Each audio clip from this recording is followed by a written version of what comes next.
5ই August গণঅভ্যুত্থানের মধ্য দিয়ে 17 বছরের পতিত স্বৈরাচার হাসিনা দেশ থেকে পালিয়ে যেতে বাধ্য হয়েছে এবং ভারতের যে ইনভেস্টমেন্ট বিনিয়োগ এটা সম্পূর্ণভাবে ব্যর্থ হয়েছে। এখানে ব্যর্থ হয়েছে। এদেশের মানুষ তো হাসিনাকে বা আওয়ামী লীগকে, ভারতের আধিপত্যবাদকে কখনো মেনে নেয়নি, এখনো মেনে নেবে না। এই মহান মুক্তিযুদ্ধের সময় আমাদেরকে সহযোগিতা করেছে, কিন্তু সেই সহযোগিতার পিছনে তাদের লুকানো মহা ষড়যন্ত্র ছিল।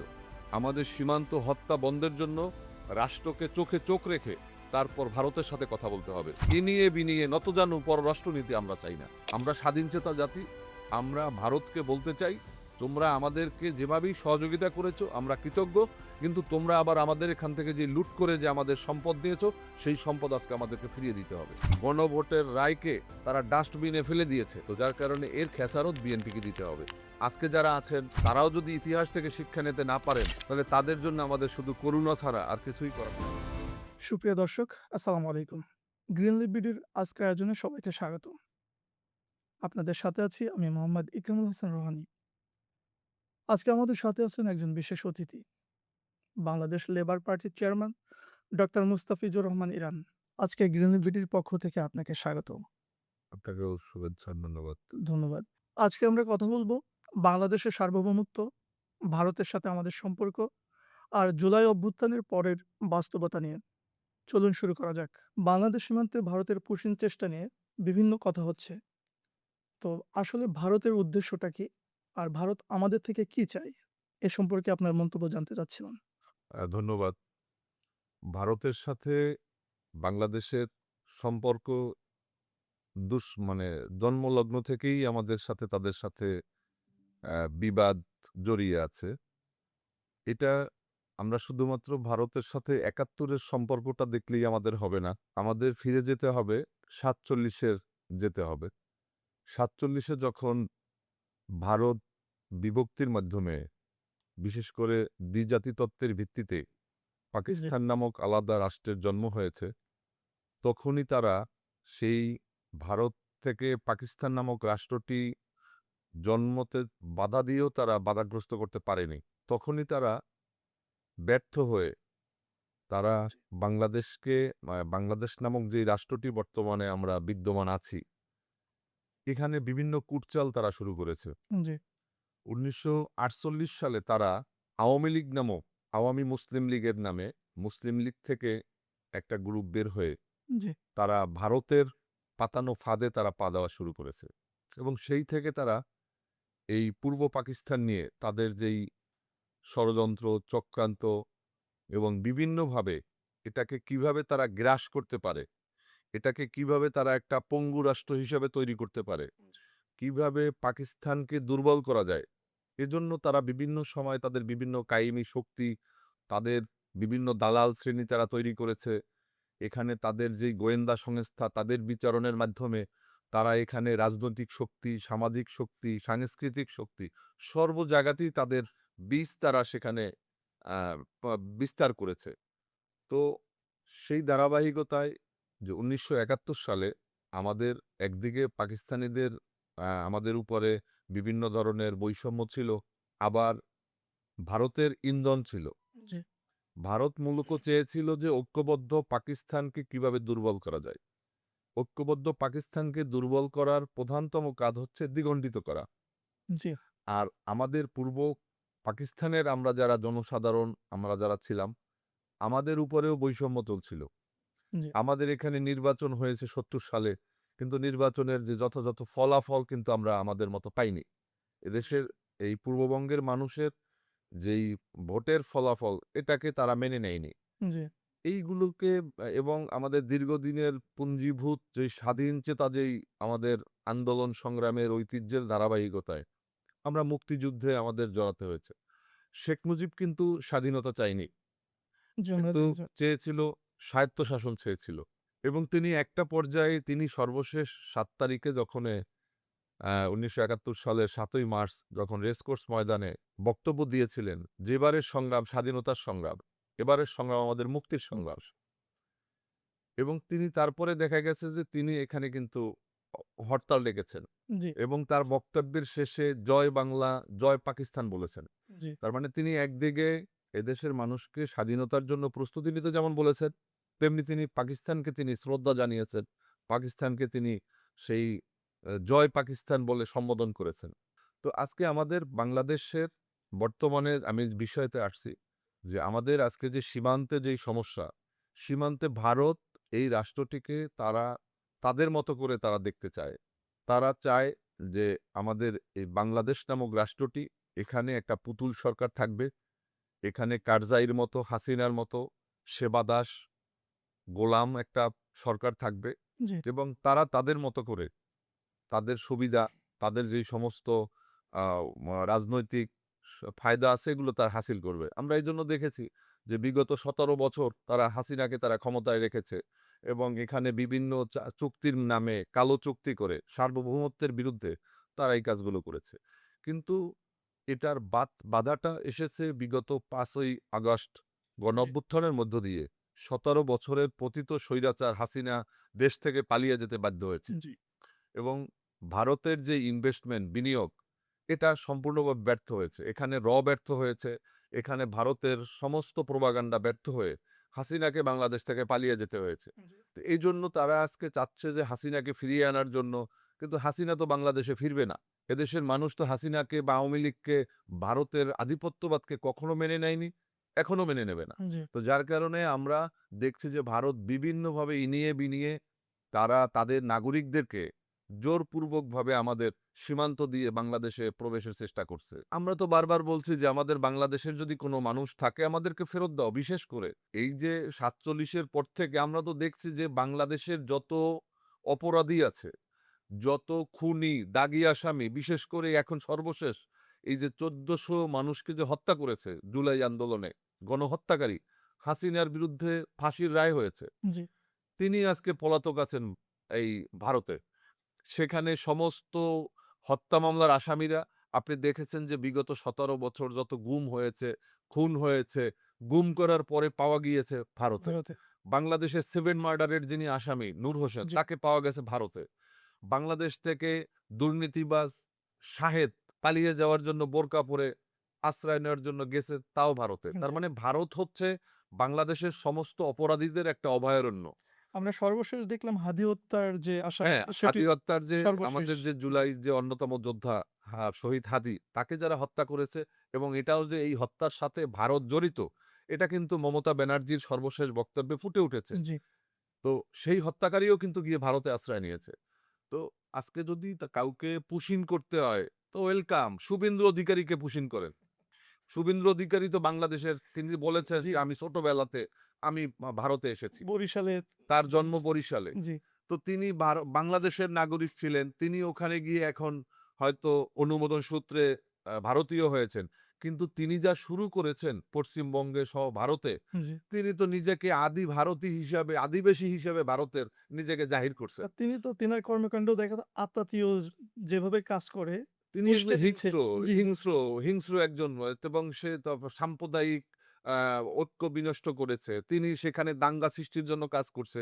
তিনি বাংলাদেশে হিন্দু মুসলমানদের ভিতরে বিভেদ, বিসংবাদ এবং সংঘর্ষ তৈরির জন্য তিনি বিভিন্নভাবে উস্কানিমূলক কথা বলছেন। জি, তো যার কারণে আমাদের এই সীমান্তে যে পুশিন, এই পুশিন ভারতের নাগরিকদের বাংলাদেশে দেওয়া এটা সম্পূর্ণ বেআইনি। এটা আন্তর্জাতিক সমস্ত রীতি-নীতি আইনের লঙ্ঘন। ভারত এটা প্রতিনিয়ত করে যাচ্ছে, সীমান্ত হত্যা করে যাচ্ছে। সীমান্ত হত্যা বিগত এই স্বাধীনের পরে আজকে ৫৫ বছরে প্রায় হাজার, হাজার মানুষকে তারা হত্যা করেছে। গত কয়েকদিন আগে আমাদের আ ১১ দলীয় জোটের ২৬ টা জেলাতে বিক্ষোভ ছিল পুশিনের বিরুদ্ধে। জি, ওই দিনে ভারতের পুশিন করে তাদের যেই একজন বাংলাদেশের অ্যাম্বাসাডর তিনি এসেছেন। তিনি এসে যেই উস্কানিমূলক বক্তব্য দিয়েছেন যে ২ দেশের আকাশ এক। আকাশ জি। এক থাকতে পারে। আকাশ তো সারা দুনিয়ার আকাশ এক। এক একটা আকাশ। এটা তার কিন্তু বর্ডার নাই। আমার ভূখণ্ডের আকাশ এটা আমার জন্য আলাদা। আমার ভূখণ্ডের বাতাস আমার জন্য আলাদা। জি, আমি বাংলাদেশের আকাশের যেই বাতাসের যেই গন্ধ আমি ভারতে গেলে সেই গন্ধ পাই না। হ্যাঁ, হ্যাঁ। কারণ সেটা আমার রাষ্ট্র না। সেটা আমার জন্য সার্বভৌম আবাসভূমি না। জি, না। তো যার কারণে আজকে যারা ইনিয়ে বিনিয়ে বাংলাদেশকে বন্ধুত্বের কথা বলে, তারা একদিকে সীমান্তে হত্যা করছে, একদিকে পুশিন করতেছে, একদিকে বাংলাদেশের নদীতে তারা মাছ ধরে আমাদের জেলেদেরকে তারা বিভিন্নভাবে হত্যা করতেছে, আমাদের জমি দখল করতেছে। আবার অন্যদিকে তারা এই বন্ধুত্বের বন্ধুত্বের কথা কথা। বলতেছে। জি, তো আপনি কাঁটাতারের বেড়া দিবেন একদিকে, একদিকে আপনি হিংস্র, কুমির, কুমির। সাপ ছাড়ার কথা বলবেন। আরেকদিকে বলবেন যে আমার বন্ধু। আমরা বন্ধু আপনি হতে চাইতেই পারেন, কিন্তু আমরা আমাদের দ্বিপাক্ষিক সম্পর্ক, আমাদের রাষ্ট্রের যেই স্বার্থ রয়েছে, এই স্বার্থকে বজায় রেখে আমরা সবার সাথে যেমন বন্ধুত্ব করতে চাই, আমরা তেমনি বন্ধুত্ব ভারতের সাথে করতে চাই। জি, আমরা আমাদের অস্তিত্বকে বিলিয়ে দিয়ে আমরা কোনো বন্ধুত্ব চাই না। বরং ভারত বিগত এই মহান মুক্তিযুদ্ধের সময় আমাদেরকে সহযোগিতা করেছে। জি, কিন্তু সেই সহযোগিতার পিছনে তাদের লুকানো মহা ষড়যন্ত্র ছিল। জি, সেই ষড়যন্ত্র ছিল পাকিস্তানকে দুর্বল করা। আমরা মেনে নিয়েছিলাম যে আমাদের স্বাধীন রাষ্ট্র দরকার। আমাদের তখন যেই সহযোগিতা করেছে, তার চেয়েও তো তারা আমাদের এখান থেকে লুটপাট করে বেশি নিয়ে আমাদের গেছে। মেশিনারিজ, আমাদের সমস্ত কিছু তারা নিয়ে গেছে এবং তার মূল্যেও কিন্তু আমাদের রাষ্ট্রের উচিত ওই আমাদের যেই লুট করা যেই সমস্ত আমাদের মেশিনারিজ, আমাদের এখান থেকে পার্ট থেকে শুরু করে মূল্যবান জিনিসপত্র, এই সমপরিমাণ অর্থ বাংলাদেশে তাদের কাছে দাবি করা উচিত। আমরা তো আরো শুনি যে বুদ্ধিজীবীদের তারা মানে বেছে, বেছে হত্যা করে দেশকে আরো ভঙ্গুর করা। এটা তো এর তারা কোনোভাবেই তারা যারা পাকিস্তান চায় নাই, জি, তারা বাংলাদেশ চেয়েছে। এটা অবশ্যই এর পিছনে কারণ ছিল। অবশ্যই। এরা পাকিস্তানকে দুর্বল করার জন্য। আর আমরা আন্দোলন করেছি, আমরা স্বাধিকার আন্দোলন তো নতুন না। জি, আমরা তো সেই ভারতবর্ষের সময় থেকে আজাদী আন্দোলন, খেলাফত আন্দোলন আমাদের সবসময়ই আমাদের কিন্তু একটা স্বাধীন চেতা জাতি আমরা। পাকিস্তান যদি সৃষ্টি না হতো, বাংলাদেশ হতো না। ৪৭ এ যদি আপনি নেহেরু যদি না থাকতো, তাহলে পাকিস্তান কিন্তু তৈরি হতো, তৈরি বাংলা সৃষ্টি হতো। কারণ সেই ব্রিটিশদের হাত থেকে আমরা কিন্তু রক্ষা পেতাম। কিন্তু অবশ্যই আমাদের কায়েদ আজম মোহাম্মদ আলী জিন্নাহ, শেরেবাংলা এরা যদি না থাকতেন, তাহলে আমরা পাকিস্তান নামক আলাদা দেশ পেতাম না। পেতাম। অবশ্যই। এবং পাকিস্তানের পরে আমাদের যে পূর্ববঙ্গ, এটা কখনোই এটা একত্র থাকার কথা ছিল না। কারণ এখান থেকে ১২০০ মাইল দূরে একটা রাষ্ট্র, ওই রাষ্ট্রের একটা অংশ ১২০০ মাইল দূরে আবার থাকা, এটা সো টাফ। এটা অবশ্যই। বিশ্বের কোথাও এরকম নজির নাই। না, এত দূরত্বে একটা রাষ্ট্রের একটা অংশ অংশ। থাকা। তো সেক্ষেত্রে মহান মুক্তিযুদ্ধের মধ্য দিয়ে আমাদের যে স্বাধীনতা এসেছে, সেই স্বাধীনতা আমাদেরকে রক্ষা করতে হবে। আমাদের সীমান্ত সুরক্ষিত করতে হবে। আমাদের সীমান্ত হত্যা বন্ধের জন্য রাষ্ট্রকে চোখে চোখ রেখে তারপর ভারতের সাথে কথা বলতে হবে। ইনিয়ে বিনিয়ে নতজানু পররাষ্ট্রনীতি আমরা চাই না। আমরা স্বাধীনচেতা জাতি। আমরা ভারতকে বলতে চাই, তোমরা আমাদেরকে যেভাবেই সহযোগিতা করেছ আমরা কৃতজ্ঞ। কিন্তু তোমরা আবার আমাদের এখান থেকে যে লুট করে যে আমাদের সম্পদ নিয়েছ, সেই সম্পদ আজকে আমাদেরকে ফিরিয়ে দিতে হবে। আজকে সীমান্ত হত্যা বন্ধ করতে হবে, পুশিন বন্ধ করতে হবে এবং আমাদের যেই সমস্ত অপরাধী তোমার রাষ্ট্রে আছে, তাদেরকে আগে তুমি আমাদের ফিরিয়ে দাও। তারপর তোমার সাথে আমার কথা হবে, তোমার সাথে আমার হিসাব নিকাশ হবে। অনেকে মনে করছেন আবার বাংলাদেশে সংখ্যালঘু কার্ড খেলতে ভারত বা আন্তর্জাতিক মহলে এই সংখ্যালঘুদের নিরাপত্তা নিয়ে একটি ন্যারেটিভ তৈরি করতে। তো আসলে সংখ্যালঘু আপনার কি মনে হয় যে সংখ্যালঘুদের নিয়ে তিনি যে মানে একটি কার্ড খেলে কি ভূ-রাজনৈতিক উদ্দেশ্য হাসিল করতে পারে? আপনার মতামত জানতে ধন্যবাদ। চাচ্ছি। দেখুন, বাংলাদেশে হিন্দুরা সংখ্যালঘু। জি, কিন্তু ভারতে তো মুসলমানরা সংখ্যালঘু। অবশ্যই। আপনি ভারতে মুসলমানদের বাড়িঘর বুলডোজার দিয়ে ভেঙে দিবেন, মসজিদ মাদ্রাসা বুলডোজার দিয়ে ভেঙে দিবেন, আপনি নামাজ পড়তে দিবেন না, আজান দিতে দিবেন না, অবশ্যই। কোরবানি করতে দিবেন না। জি, আপনি আইন করে কোরবানির পশু জবাই বন্ধ করবেন। আর বাংলাদেশে আপনি সংখ্যালঘু, সংখ্যালঘু বলে চিৎকার করবেন। এটা তো হয় না। অবশ্যই। এটা তো দ্বিচারিতা। এটা তো হঠকারিতা। তো যার কারণে ভারত সবসময় নিজেরটাকে নিয়ে চিন্তা করে। তিনি একদিকে আমাদের সীমান্তের ওপারে খুবই আমাদের নিকটে পশ্চিমবঙ্গ। সেখানে আমরা দেখলাম যে এই বিজেপি নামক এই শক্তিটা যখন ক্ষমতায় আসলো, জি, আসার সাথে, সাথে পশ্চিমবঙ্গে হিন্দু মুসলমানদের ভিতরে যে দাঙ্গা লাগানোর মতো অবস্থা শুরু হয়ে গিয়েছে। আপনি জানেন যে গত কয়দিন আগেও আমরা দেখলাম যে একজন মুসলমানদেরকে ঝুলিয়ে তারপরে আগুন দিয়ে তারপর তাকে পুড়িয়ে হত্যা করা হয়েছে। গরুর মাংস খাওয়ার অপরাধে মুসলমানদেরকে পুড়িয়ে হত্যা করা হয়েছে। তো এই বাংলাদেশে আপনি বলেন তো যে মহান মুক্তিযুদ্ধের পর থেকে এখানে কখনো কোনো রায়ট হয় নাই, এখানে ধর্মীয় কোনো সংঘাত হয় নাই। ১৯৯২ সালে যখন বাবরি মসজিদের মতো সেই ১০০০ বছরের ঐতিহ্য সম্রাট বাবরের বাবরি মসজিদ, জি, সেই বাবরি মসজিদকে গুঁড়িয়ে দেওয়া হলো। সেখানে মন্দির বানানো হলো। জি, এর চেয়ে আর ফ্যাসাদ সৃষ্টি করা, বিশৃঙ্খলা সৃষ্টি করা, ধর্মীয় দাঙ্গা তৈরি হওয়া, আর কি অনুপানের দরকার আছে? কিন্তু বাংলাদেশে কি মুসলমানরা সেই পাতানো ফাঁদে পা দিছে? জি না। আমরা পা দেই নাই। এবং এরকম বাংলাদেশের মুসলমানরা আমরা একটা সাম্প্রদায়িক সম্প্রীতির মডেল বিশ্বে। আমরা অবশ্যই। এটাকে অক্ষুণ্ণ রাখতে চাই, আমরা এটাকে দেখতে চাই। কিন্তু এইখানে কিছু উগ্রবাদী, কিছু হিন্দুরা এখানে কোথাও মন্দির বা কোথাও তাদের কোথাও নিজেরা আপনি দেখেছেন যে জি, অসংখ্য জায়গাতে আওয়ামী লীগের সময় আমরা দেখেছি আওয়ামী লীগের নেতাকর্মীরা প্রতিমা ভাঙতে গিয়ে তারপর তারা গ্রেপ্তার হয়েছে। ধরা পড়ছে। হিন্দুরা নিজেদের প্রতিমা নিজেরা ভেঙে তারপরে তারা মুসলমানদের নামে দায় চাপানোর চেষ্টা করেছে। হাতে নাতে গ্রেপ্তার করেছে আমাদের প্রশাসনের লোকজন। তো যার কারণে এখানে একটা যে পাতানো যে একটা সংঘাত সৃষ্টির যে অপচেষ্টা যারা করতেছেন তাদেরই অপচেষ্টা দিয়ে কিছুই হবে না। আমরা এখানে আমাদের দীর্ঘকালের হিন্দু, মুসলমান, বৌদ্ধ, খ্রিস্টান আমরা এখানে আমাদের যে সাম্প্রদায়িক যে সম্প্রীতি এটাকে আমাদের রক্ষা করতে হবে। এটা পশ্চিমবঙ্গে কি হলো এটা নিয়ে আমাদের অবশ্যই প্রতিবাদ করতে হবে। কারণ মুসলমানদের কোনো নির্দিষ্ট কোনো দেশ থাকে না। মুসলমানদের নির্দিষ্ট কোনো আকাশ থাকে না। অবশ্যই। মুসলমানদের নির্দিষ্ট কোনো গণ্ডি থাকে না। দুনিয়ার যেখানে মুসলমানরা নির্যাতিত হবে, যেখানে মুসলমানরা আক্রান্ত হবে, আমার শরীরের পায়ের পাতায় যেমন একটা সুই ফুটলে আমার মাথা যেমন টের পায়, তেমনিভাবে মুসলমানরা যেখানে নির্যাতিত হবে, সমস্ত মুসলমানদেরকে ঝাঁপিয়ে পড়তে হবে তাদের জন্য। তাদের জন্য উদ্বেগ জানাতে হবে, বিক্ষোভ জানাতে হবে, তাদের পাশে দাঁড়াতে হবে। আসলে আমরা তো দেখতে পাচ্ছি মুসলমানদের মধ্যে তো এখন বিভেদ বা বিভিন্ন কিছু যেটা বলছেন যে ঝাঁপিয়ে পড়তে হবে। আমি একটু প্রসঙ্গের বাইরেই কথা বলতে চাচ্ছি আপনার থেকে উত্তর নিতে চাচ্ছি। সেটা হচ্ছে মুসলমানরা যে আ একজন যেমন আমরা প্যালেস্টাইনে দেখতে পাচ্ছি, ইরানে দেখতে পাচ্ছি। পাশাপাশি যে মধ্যপ্রাচ্যের মুসলিম কান্ট্রি গুলো আছে তাদের কিন্তু খবর নাই। বা ওদেরকে আসলেই ওইভাবে করা, প্রটেক্ট করা। বরং আমরা এটাও দেখতে পেয়েছি যে ইসরায়েলের সাথে আরো ইসরায়েলকে জোর দিয়ে তাদেরকে আরো অ্যাটাক করা। এ ধন্যবাদ। দেখুন মুসলমানদের বিরুদ্ধে দেশীয় এবং আন্তর্জাতিক চক্রান্ত সবসময় চলছে। আমি গত কয়েকদিন আগে লক্ষ্য করেছি ভারতে যিনি ইসরায়েলের রাষ্ট্রদূত আছেন জি। তিনি একটা উদ্ভট একটা তথ্য দিয়েছেন যে বাংলাদেশে নাকি হামাসের কার্যক্রম আছে। আচ্ছা, আচ্ছা। হ্যাঁ, তিনি কি বুঝাতে চেয়েছেন আমরা বুঝতে পারি নাই।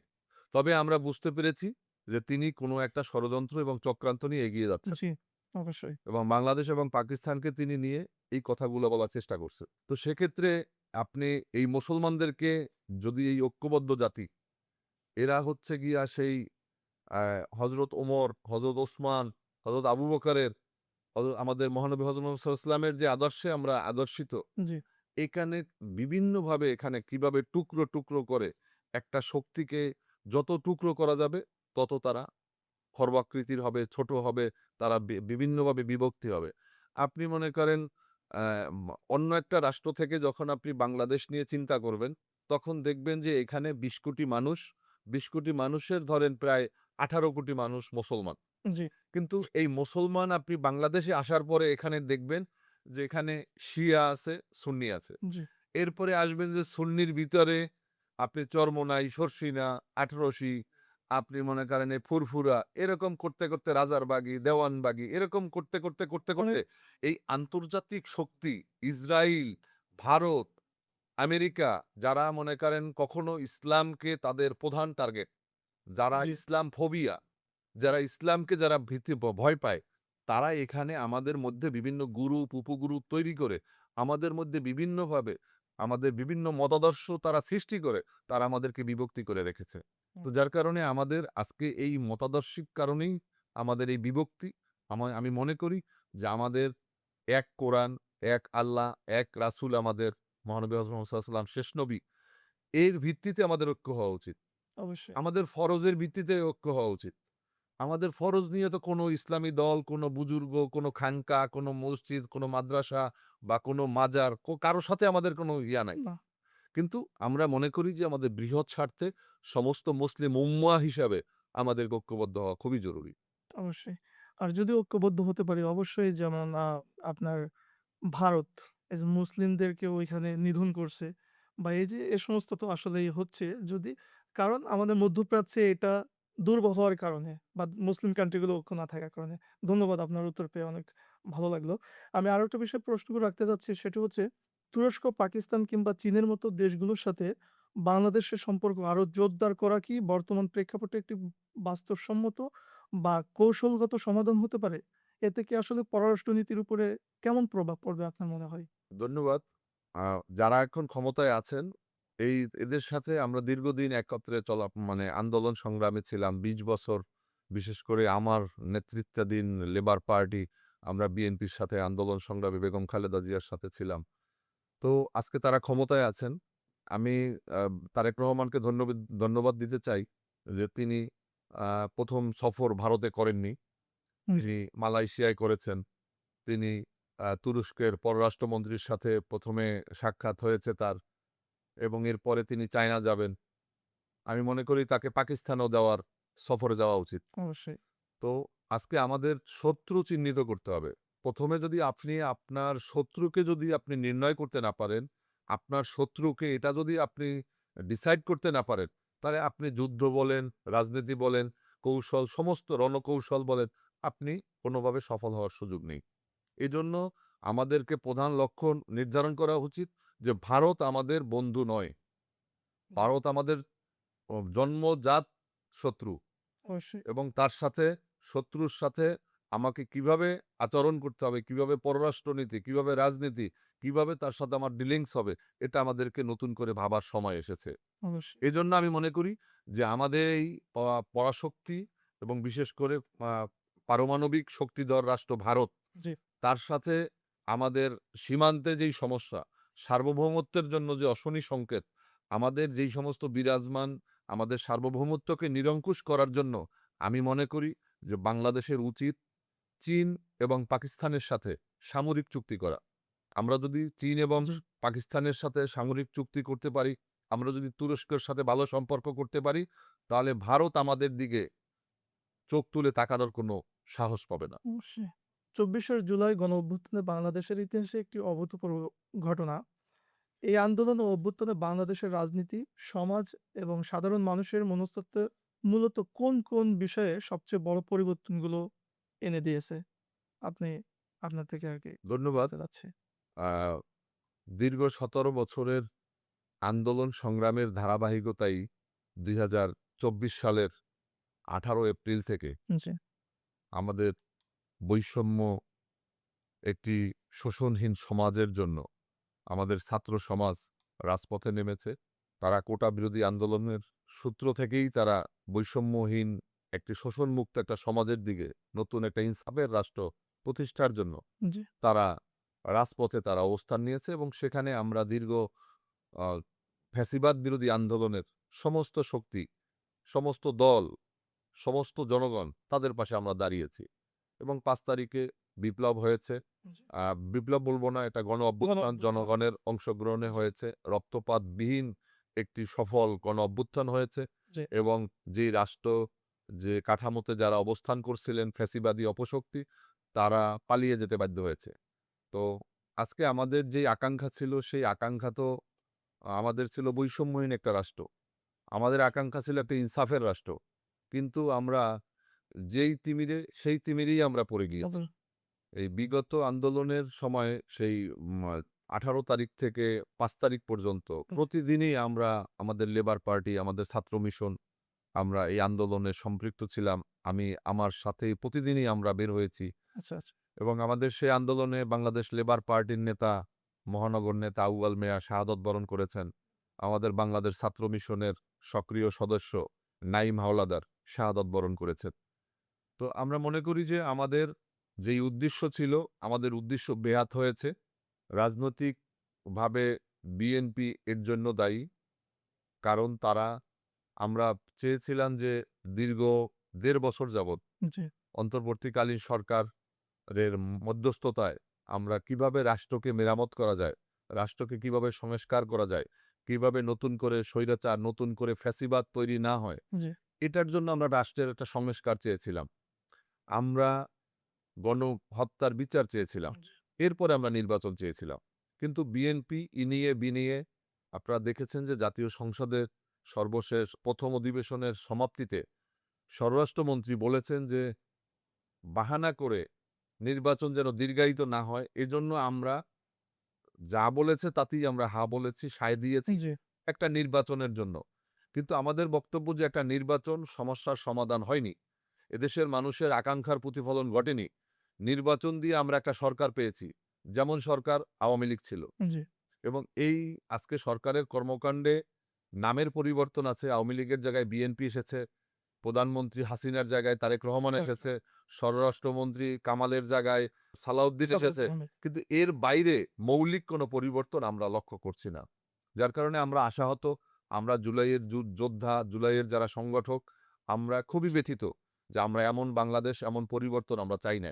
আমরা একটা ইনসাফের বাংলাদেশ চাই এবং সেই ইনসাফের বাংলাদেশের জন্য আমরা আমাদের কার্যক্রম এখনো আমরা চালিয়ে যাচ্ছি। আমরা জনগণকে সম্পৃক্ত করার চেষ্টা করছি। আপনি জানেন যে আমাদের ২ টি ভোট হয়েছিল। জি, একটা হচ্ছে গণভোট, আরেকটা হচ্ছে প্রতীকের ভোট। জি, গণভোটটা ছিল রাষ্ট্রের সংস্কারের জন্য। জুলাই গণ-অভ্যুত্থানের যে চেতনা, যে আকাঙ্ক্ষা, জনগণের যেই প্রত্যাশার জায়গা ছিল, জি, সেজন্য গণভোট। কিন্তু সরকার ১ম দিনেই তারা এই জুলাইয়ের চেতনাকে তারা গলা টিপে হত্যা করেছে। জি, তারা গণভোটের রায়কে তারা অবজ্ঞা করেছে। তারা গণভোটের রায়ের আলোকে তারা শপথ নেয়নি। তাদের কথা ছিল যে আমরা একত্রে সংসদ ভবনের দক্ষিণ প্লাজায় ডক্টর মোহাম্মদ ইউনূস আ প্রধান উপদেষ্টা জি, সহ আমাদের সবাই স্বাক্ষর করেছি যে আমরা এই জুলাই সনদ এবং গণভোটের রায়কে আমরা মেনে নেব। আমরা এটা নিয়ে আদালতে যাব না। কিন্তু বিএনপি তারা ইনিয়ে বিনিয়ে আদালতে পর্যন্ত গিয়েছে। তারা এই রায়কে মেনে নেয়নি এবং তারা আমাদের ব্যালটের ভিতরে জনগণকে তারাও হাতে ভোট দিতে বলেছে। কিন্তু জনগণ ৭০ ভাগ মানুষ ভোট দিয়েছে। কিন্তু তারা ক্ষমতায় পাওয়ার পরে তারা বেমালুম ভুলে গিয়েছে গণভোটের কথা। তারা আজকে গণভোটের রায়কে তারা ডাস্টবিনে ফেলে দিয়েছে। জি, তো যার কারণে এর খেসারত বিএনপিকে দিতে হবে। কারণ বাংলাদেশের ইতিহাস ভিন্ন। এখানে ফ্যাসিবাদ বা স্বৈরাচারের শেষটা কিন্তু ভালো হয়নি। জি, আর ইতিহাসের সবচেয়ে নির্মম শিক্ষা হচ্ছে যে ইতিহাস থেকে কেউ শিক্ষা নেয় নাই। আমরা যদি বাংলাদেশের রাজনীতিকরা যদি 111 থেকে জি, শিক্ষা নিত, তাহলে কিন্তু শেখ হাসিনাকে পালিয়ে যাওয়ার দরকার ছিল না। অবশ্যই। নতুন করে ৫ই আগস্ট ২০২৪ গণ-অভ্যুত্থানের দরকার ছিল না। তো শেখ হাসিনা ইতিহাস থেকে শিক্ষা নেয় নাই। যার পরিণতি ৫ই আগস্ট ২০২৪ তাকে পালিয়ে যেতে হয়েছে। জি। আজকে যারা আছেন, তারাও যদি ইতিহাস থেকে শিক্ষা নিতে না পারেন, তাহলে তাদের জন্য আমাদের শুধু করুণা ছাড়া আর কিছুই করার থাকবে না। আপনারা তো বিরোধী দলে আছেন। এখন এই যে হানা ভোট যেটা হলো, এটা তো মানল না বা যেটা বলছে যে কোর্ট পর্যন্ত যাওয়া হয়েছে। আসলে আপনাদের তরফ থেকে এমন কি প্রেশার ক্রিয়েট করতে পারবেন বা যেটা মানতে আসলে বাধ্য করা হবে, এরকম কি কর্মসূচি আপনারা দেখুন, পরিকল্পনা করেছেন? এক আমরা গণভোটের রায়কে, জনগণের রায়কে শ্রদ্ধা করি। আমরা মনে করি যে জনগণ সকল ক্ষমতার উৎস এটা বিএনপির স্লোগান। কিন্তু নিজেরাই তারা এই গণভোটের রায়কে প্রত্যাখ্যান করে জি, তারা এই জনগণ সকল ক্ষমতার উৎস এই স্লোগানকে অস্বীকার করেছে। তো আমরা মনে করি যে আমরা তো বিরোধী দল বা আমরা বিরোধী জায়গাতে থেকে আমাদের শুধু জনগণের কাছে যাওয়া ছাড়া আমাদের আর কিছু করার নেই। আচ্ছা, আচ্ছা। আমাদের তো সংসদ নেই। আর আমাদের সংসদ সদস্য যারা আছেন তারা সংসদে কথা বলছেন। আমরা যারা রাজপথে আছি আমরা রাজপথে আমাদের ভূমিকা রাখছি। ইতিমধ্যে আমাদের বিভাগীয় পর্যায়ে আমাদের কর্মসূচি চলছে। জি, আমরা আ চট্টগ্রামে আমাদের সমাবেশ করেছি, রাজশাহীতে করেছি, গত পরশুদিনে খুলনায় করলাম। আগামী শনিবারে আমাদের ময়মনসিংহে আছে। আমরা বিভাগীয় সমাবেশ শেষ করে আমরা ঢাকাতে চলো, চলো ঢাকা চলো। আমরা আমাদের জনগণকে আমরা ঢাকাতে ডাকবো। আমরা সেখানে আবার নতুন করে আমরা কর্মসূচি দেব। আমরা গণতান্ত্রিক পরিবেশ, গণতান্ত্রিকভাবে আমরা কোনো প্রকার আ অরাজকতা সৃষ্টি করতে চাই না। আমরা রাষ্ট্রকে চাপ সৃষ্টি করতে চাই জনগণকে সাথে নিয়ে। ধন্যবাদ আপনার উত্তর দেওয়ার জন্য। জুলাইয়ের সেই উত্তাল দিনগুলো যদি স্মরণ করি, তাহলে আসলে সাধারণ মানুষের আত্মত্যাগ, তারপরে রাজপথে যে মানুষের ভূমিকা, এই দিনগুলোর কোনো স্মৃতি বা অভিজ্ঞতা কি আপনার মনে দাগ কেটে আছে? যেটা আপনি আমাদের দর্শকদের শেয়ার করবেন? আসলে আমরা যারা জুলাইয়ের যারা নেতৃত্ব দিয়েছি জি, এবং প্রত্যেকটা দিনই আমাদের কাছে স্পর্শকাতর দিন ছিল। আমাদের ভাইদের যেভাবে হত্যা করা হয়েছে, সেই স্মৃতিগুলো তো আমাদেরকে সবসময় আমাদেরকে কাঁদায়। আম আ সেই গুলির মুখ থেকে তো আমরা ফিরে এসেছি। আমরা তো টিভি চ্যানেলে দেখে আমরা এই আন্দোলনে অংশ নেইনি। আমরা বাসায় বসে রিমোট টিপে আজকে যারা জুলাইয়ের চেতনাকে হত্যা করেছে, তারা একটা ফুটেজ দেখাক। আজকে যারা এমপি মন্ত্রী হয়েছে, তারা বলুক যে এই রাজপথে তাদের কি অবদান ছিল। আজকে ১৪০০ লোকের রক্তের বিনিময়ে আজকে তারেক রহমান প্রধানমন্ত্রীর চেয়ারে। স্বরাষ্ট্রমন্ত্রী তিনি কোথায় ছিলেন? তিনি তো বাংলাদেশে ছিলেন না। জি, তার অবদান নেই আমি কথা বলছি না। কিন্তু তিনি তো বাংলাদেশে ছিলেন না। তারেক রহমান সাহেব তো বাংলাদেশে ছিলেন না। কিন্তু আমাদের তো আমরা রাজপথে ছিলাম। আমরা রাজপথে থেকে তারপর লড়াই করেছি। বন্দুকের সামনে, কামানের সামনে। জি, আমরা দেখেছেন যে বিমান থেকে তারপরে হেলিকপ্টার দিয়ে তারপরে গুলি করা হয়েছে। জি। ৩ বছরের শিশুকে হত্যা করা হয়েছে। ৮০ বছরের বৃদ্ধকে হত্যা করেছে। নারী, শিশু সবাইকে হত্যা করেছে। যার কারণে সেই বীভৎস দিনগুলোকে আমরা যারা পাশে থেকে আমরা যারা এই আন্দোলন সংগ্রাম সংগঠিত করেছি, আমাদের কাছে খুবই খারাপ লাগে। বিএনপি তো অস্বীকার করেছে। ১৮ তারিখে শুরু হয়েছে, ২১ তারিখে মির্জা ফখরুল ইসলাম আলমগীর নিজে বলেছে যে, "এই আন্দোলনের সাথে আমাদের কোনো সম্পৃক্ততা নেই।" তার মানে এই না যে বিএনপি এই আন্দোলনে ছিল না। কিন্তু তারা কৌশলগত কারণে বলেছে, এটা আমি আজকে বললাম। কিন্তু আজকে তাদের আখেরে তাদের যে ভূমিকা, জি, এটার জন্য আমরা লজ্জিত। তাদেরও তো অনেক শাহাদত বরণ করেছে। অবশ্যই। তাদের যারা শাহাদত বরণ করেছে সেই পরিবারগুলোর কাছে কি জবাব দিবে? তারা কি নিছক বিএনপিকে ক্ষমতায় বসানোর জন্য আন্দোলন করেছে? জি না। একটা পরিবর্তন চেয়েছি আমরা। আমরা খাই রাজনীতি চাই না। আমরা লুটপাটের গণতন্ত্র চাই না। আমরা আওয়ামী লীগের পরিবর্তে বিএনপি, বিএনপির পরিবর্তে আওয়ামী লীগ। এরকম পরিবর্তন আমরা চাই না। আমরা চাই যে মহান মুক্তিযুদ্ধে আমাদের যে চেতনা ছিল, আমাদের ২৪ এর চেতনা একই। আমাদের চেতনা এক। আমাদের ৪৭ এর চেতনাও এক। আমাদের ৭১ এর চেতনা এক। আমরা একটা বৈষম্যহীন বাংলাদেশ চেয়েছি। আমরা শোষণমুক্ত একটা সমাজ চেয়েছি। যেখানে একজন কৃষকের ছেলে প্রধানমন্ত্রী হতে পারবে। খালি নেতার ছেলে নেতা হবে, মন্ত্রীর ছেলে মন্ত্রী হবে। একজন ফুচকা বিক্রেতার একজন কৃষকের ছেলেও যেন মন্ত্রী হতে পারে, রাষ্ট্রপতি হতে পারে। আমরা তেমন মানে একটা এক কথায় সমাজ চাই। গণতন্ত্র চর্চা হতে পারে যেটা গণতন্ত্রের মধ্যে আমরা যার সবার যোগ্যতা অংশগ্রহণ জি, আমরা চাই। আমরা যোগ্যতার চাই। আমরা শুধুমাত্র পরিবারের আপনি দেখেছেন যে এই সরকার আসার পরে যে আমরা আগে দেখতাম যে সমস্ত উন্নয়ন নির্দিষ্ট কিছু জেলাতে হতো। জি, ঠিক একইভাবে একজন প্রতিমন্ত্রী জি, তিনি ক্ষমতা পাওয়ার পরে তিনি তার মন্ত্রণালয়ের সমস্ত কাজ তার ছেলের এবং তার বন্ধুদেরকে দিয়েছে। কোটি টাকার টেন্ডার তাদেরকে দিয়েছে। ছেলে ২ ছেলের নামে ইউনিয়ন করেছে, ভাস্তির নামে ইউনিয়ন করেছে। জি। তারপরে নিজের নামে স্কুলের নামকরণ করেছে। আরে ভাই, তাহলে আর আওয়ামী লীগ বিএনপির ভিতরে পার্থক্যটা কোথায় রইল? আজকে তো জাতির কাছে পরিষ্কার যে আওয়ামী লীগ যেই রাস্তায় ছিল, বিএনপিও সেই রাস্তায় চলছে। আমরা এটার অবসান চাই। আমরা এটা চাই না। আমরা চাই যে বিএনপি ক্ষমতায় আসছে, বিএনপি রাষ্ট্র কাঠামো মেরামত করবে, সংস্কার করবে, তারা ক্ষমতায় থাকবে। আমরা তাদের কোনো শত্রু না। আমরা দীর্ঘকাল বন্ধু ছিলাম, আমরা এখনো তাদের বন্ধু। আমরা চাই যে তারা রাষ্ট্র সংস্কার করবে। আমরা চাই যে তারা আওয়ামী লীগ যেই কাজগুলো করেছে, সেই কাজগুলো তারা করবে না। এটা করলে আমরা তাদেরকে ধন্যবাদ জানাবো, আমরা তাদেরকে বাহবা জানাবো। জি, ধন্যবাদ। আ জুলাইয়ের মানুষের যে আকাঙ্ক্ষা বা স্বপ্ন দেখে গুলির সামনে দাঁড়িয়েছিল বা রাজপথে নেমে এসেছিল। তো এতদিন পর এসে আসলে কি সেই জিনিসগুলো বাস্তবায়ন হতে দেখছেন? বা আসলে কি এইগুলো মানে আমরা কি আসলে ওই যে লক্ষ্যটা, ওই লক্ষ্য থেকে আসলে অনেক দূর পিছিয়ে আছি কিনা? আপনার কি মনে হয় উপলব্ধিটা? দেখুন, আজকে ওসমান হাদি আমাদের সর্বশেষ এই জুলাই পরিবর্তনের পরে জি, সেটি ইনসাফের বাংলাদেশের জন্য কাজ করেছে। তাকে দিবালোকে দুপুরের সময় গুলি করে তাকে হত্যা করেছে। জি, এর সাথে কারা জড়িত, কারা করেছে তাও কিন্তু স্পষ্ট হয়েছে। স্পষ্ট। তো যার কারণে এই যে জুলাই যোদ্ধাদেরকে বিভিন্নভাবে হেয় প্রতিপন্ন করা হচ্ছে। বিভিন্নভাবে আজকে যেভাবে এই বিএনপি জুলাইয়ের চেতনাকে বাস্তবায়নের দিকে যাচ্ছে, জি, এতে এতে বরঞ্চ আস্তে আমাদের এই জুলাইয়ের যে আকাঙ্খা এটা একবারে প্রশমিত হয়ে যাচ্ছে, স্থবিত হয়ে যাচ্ছে, স্তব্ধ হয়ে যাচ্ছে, নিশ্চিহ্ন হয়ে যাচ্ছে।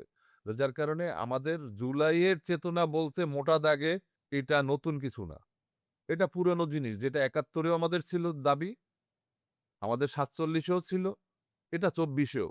এটা যে বৈষম্যহীন একটা বাংলাদেশ, বৈষম্যহীন একটা রাষ্ট্র, শোষণমুক্ত একটা রাষ্ট্র।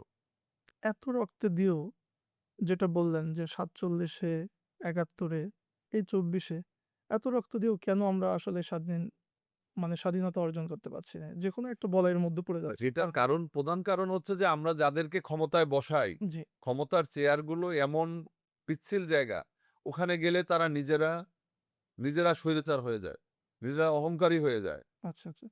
নিজেদেরকে মনে হয় যেন তারা যুগান্তর সারা জীবন তারা ক্ষমতায় থাকবে। আঁকড়ে ধরবে। তো এই চেয়ারগুলোকে এইজন্য আমরা এগুলোকে একটু সংস্কার করতে চাই। প্রধানমন্ত্রী যে চেয়ারটায় বসতো, এই জি, চেয়ারের কিছু কাজ করতে হবে, কিছু সংস্কার করতে হবে। এই যে তাকে যেই ক্ষমতা দেওয়া হয়েছে, অবারিত ক্ষমতা, এই ক্ষমতার কিছু কাটছাঁট করে তিনি যেন স্বৈরাচার না হন, তিনি যেন ফ্যাসিবাদী না হন, তিনি যেন নিজেকে অনন্তকালের ক্ষমতাধর মনে না করেন, এইজন্য তার কিছু দায়িত্ব ভারসাম্য রক্ষার জন্য রাষ্ট্রপতিকে দিতে হবে। আরও কিছু প্রতিষ্ঠানের দায়িত্ব তার কাছ থেকে সরিয়ে নিতে হবে। যেইটার ব্যাপারে আমরা একমত হয়েছি। জি, বিএনপি একমত হয়েছে। জি, এরপরে আমরা জনগণের কাছে গণভোটে দিয়েছি। জনগণ আমাদের এই দাবির সাথে একমত পোষণ করেছে। ৭০% মানুষ ভোট দিয়েছে। তো এখন এটা বাস্তবায়ন করলেই তো এই সবকিছু আপনার যে প্রশ্ন, এই প্রশ্নের সমাধান হয়ে যাবে। কিন্তু এটা যারা ক্ষমতায় যাওয়ার পরে তারা আজকে সব অস্বীকার করছে। জি, আজকে একদিকে তারা মুখে বলতেছে যে আমরা অক্ষরে, অক্ষরে পালন করব। জি, আরেকদিকে ব্যালটে ৪ লাইনের যে কথা অঙ্গীকার, জি, এটাকে তারা কোনোভাবে তারা আমলে নিচ্ছে না। নির্বাচনের পরে আমরা দেখলাম যে জামাতকে বলতেছে যে আপনারা একটা নাম দেন। ডেপুটি স্পিকারের নাম দেন। জামাত ডেপুটি স্পিকারের নাম এরকম রাস্তাঘাটে কেন দেবে? সেটাই। যদি জুলাইয়ের যে গণভোটের রায় বাস্তবায়ন হয়, তাহলে এখন জামাত বিরোধী দল জামাত নাম দেবে। এর পরের নির্বাচনে যারা আসবে তারা নাম দেবে। এটা একটা সিস্টেম হবে। এটা কারো করুণা, কারো অনুকম্পা, এটা না। আপনি আসেন যে সংসদে ৪ টা কমিটি যেই জবাবদিহিতামূলক সরকারি আয় ব্যয়ের যেই কমিটি, তারপরে আরো যেই সমস্ত কমিটি রয়েছে, আ মা এই কমিটিগুলোতে জি, বিরোধী দলের এমপির সভাপতি থাকার কথা। বাংলাদেশের আয় ব্যয়ের হিসাবের সভাপতি যদি বিরোধী দলের এমপি থাকে, জি, তাহলে বলেন আপনি সেখানে কি দুর্নীতি হওয়ার চান্স অনেকটা বন্ধ হবে না? জি, অবশ্যই চান্স নাই। তো আজকে তো সরকার এটা মানতেছে না। তো যার কারণে আমি বলব যে বিএনপি ফ্যাসিবাদ বিরোধী আন্দোলনের প্রধান শক্তি ছিল। জুলাই আন্দোলনে তাদের অবদান অবশ্যই আছে। জি, তাদের উচিত এদেশের সেই জুলাই যোদ্ধাদের আন্দোলন সংগ্রামকে শ্রদ্ধা জানানো। শুধুমাত্র জুলাই আন্দোলনের শহীদদের নিয়ে কথা বললেই শেষ হবে না। আপনি আসেন পিলখানাতে যারা হত্যা হয়েছে, তারাও তো আমাদের সেই গণহত্যার শিকার।